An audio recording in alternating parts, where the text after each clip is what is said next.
Historia de la filosofía, por Nicolás Abagnano, volumen 3, 70, parte sexta. La filosofía del romanticismo, capítulo 8, Kierkegaard, 601, lo posible como estructura del yo, la desesperación.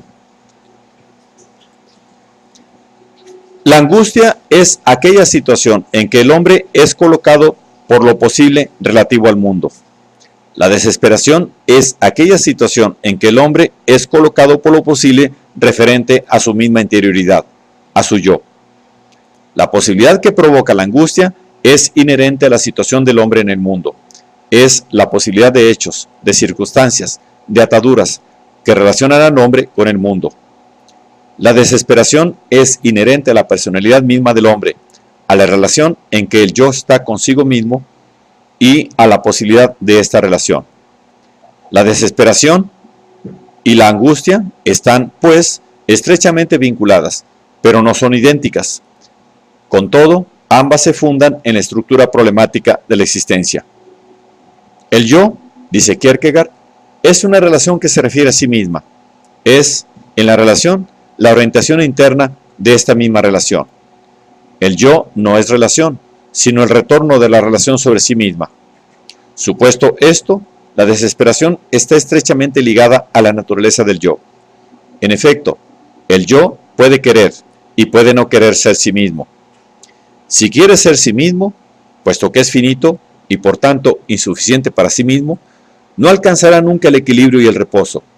Si no quiere ser sí mismo, procura romper su propia relación consigo, que le es constitutiva y, por tanto, choca también aquí contra una imposibilidad fundamental. La desesperación es la característica, tanto de una como de otra alternativa. Por esto es la enfermedad mortal, no porque conduzca a la muerte del yo, sino porque es vivir la muerte del yo.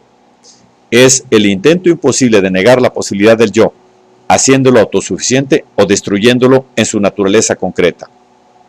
Las dos formas de desesperación se reclaman entre sí y se identifican. Desesperar de sí, en el sentido de quererse librar de sí, significa querer ser el yo, que no se es verdaderamente. Querer ser uno mismo a toda costa significa, a su vez, querer ser el yo, que no se es verdaderamente, un yo autosuficiente y pleno. En uno y otro caso, la desesperación es la imposibilidad del intento. Por otro lado, el yo es, según Kierkegaard, la síntesis de necesidad y de libertad, y la desesperación nace en él o de la deficiencia de necesidad o de la deficiencia de libertad. La deficiencia de la necesidad es la fuga del yo hacia posibilidades que se multiplican indefinidamente, sin solidificarse jamás. El individuo se convierte en un espejismo. Al final, dice Kierkegaard, es como si todo fuese posible, y este es precisamente el momento en que el abismo se traga al yo. La desesperación es aquí la que llamamos hoy evasión, es decir, el refugio de posibilidades fantásticas, ilimitadas, que no se apoyan ni fundamentan en nada. En la posibilidad todo es posible, por eso, en la posibilidad se puede uno extraviar de todos los modos posibles, pero esencialmente de dos maneras. Una de estas maneras es la del deseo, la de la aspiración, y la otra es la melancólico-fantástica, la esperanza, el temor o la angustia. Luego está la desesperación debida a la deficiencia de lo posible. En este caso, la posibilidad es lo único que salva. Cuando uno desfallece, se manda en busca de agua de Colonia, gotas de Hoffman, pero cuando uno quiere desesperarse, hay que decir, buscad alguna posibilidad, halladle una posibilidad. La posibilidad es el único remedio.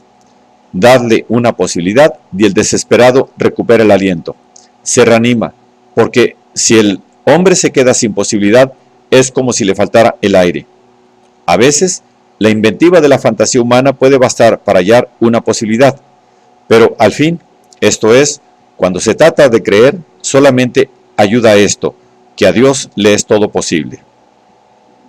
Precisamente porque a Dios todo le es posible, el creyente posee el contraveneno seguro contra la desesperación, el hecho de que la voluntad de Dios es posible, hace que yo pueda orar. Si ella fuese solo necesaria, el hombre sería esencialmente mudo como el animal. La desesperación es el pecado, y el pecado es lo opuesto a la fe. Lo opuesto al pecado no es la virtud, sino la fe. Esta es la eliminación total de la desesperación. Es la condición en la cual el hombre, aún orientándose hacia sí mismo y queriendo ser el mismo, no se engaña sobre su autosuficiencia, sino que reconoce su dependencia de Dios. En este caso, la voluntad de ser uno mismo no tropieza contra la imposibilidad de la autosuficiencia que determina la desesperación, porque es una voluntad que confía en la potencia que ha puesto al hombre, esto es, en Dios. La fe sustituye la desesperación por la esperanza y la confianza en Dios, pero lleva también al hombre más allá de la razón y de toda posibilidad de comprensión. Es una cosa absurda, paradójica y escandalosa que la realidad del hombre sea la del individuo aislado frente a Dios, que la realidad del hombre sea la de un individuo aislado frente a Dios, que todo individuo como tal, tanto si es un poderoso de la tierra como un esclavo, exista delante de Dios. Este es el escándalo fundamental del cristianismo, escándalo que ninguna especulación puede hacer desaparecer o disminuir. Todas las categorías del pensamiento religioso son impensables. Impensable resulta la trascendencia de Dios, que implica una distancia infinita entre Dios y el hombre, excluyendo así cualquier familiaridad entre ambos, incluso en el acto de su más íntima relación. Impensable es el pecado en su naturaleza concreta, como existencia del individuo que peca. La fe cree, no obstante, todas las cosas y acepta todos los riesgos. La fe es, para Kierkegaard, la inversión paradójica de la existencia, frente a la inestabilidad radical de la existencia constituida por lo posible. La fe se refugia en la estabilidad del principio de toda posibilidad, en Dios, para quien todo es posible. Solo de este modo, la fe se sustrae a la amenaza de la posibilidad y transforma la negación implícita en esta amenaza en una afirmación confiada.